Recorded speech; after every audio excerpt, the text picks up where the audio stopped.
পাঁচুর blog.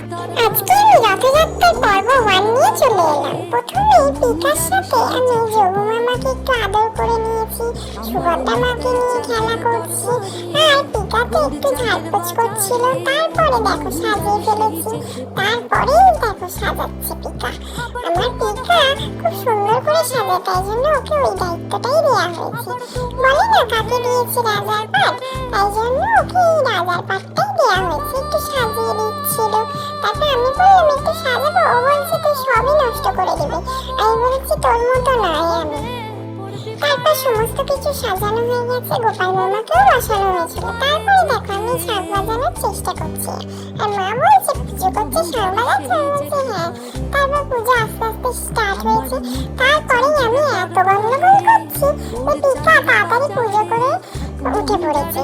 পিকাকে মা বলছে তুই তাড়াতাড়ি পুজোটা করে নে, না হলে ও আর করতেই দেবে না।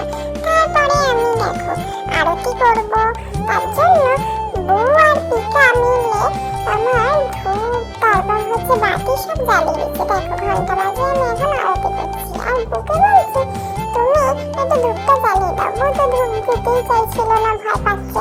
আমি বলছি এতে হবে না, ধোঁয়া উঠবে, সেই আমি ধূপ জ্বালিয়ে দাও। তারপরে দেখো কিরকম আমি দেখো করছি, এইভাবে আমি বদমাইশি করি, এত দুষ্টুমি করি যে পিকা তাড়াতাড়ি আরতি ভারতি শেষ করে যোগু মামাকে বলছে তুমি বাবু তোমার পুজোটা নিয়ে না। আর এদিকে দেখতেই পাচ্ছ আমার কি ব্যবস্থা। দেখো ভালো করে পুজোই করতে দিলাম না, তারপর আমি বিকালে রথটান্ন বলে রথটাও পুজো করিয়ে দিয়েছিল।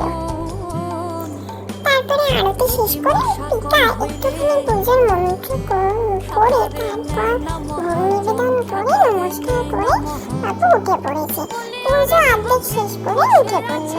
তারপরে দেখো কি সুন্দর লাগছিল আমাদের যোগু মামা, বলু মামা আর সুভদ্রা মাকে। তারপরে একটু নমস্কার করলাম। আর আগামীকাল আসছে আমার রথটানার ভিডিও, সবাই সাবস্ক্রাইব করো।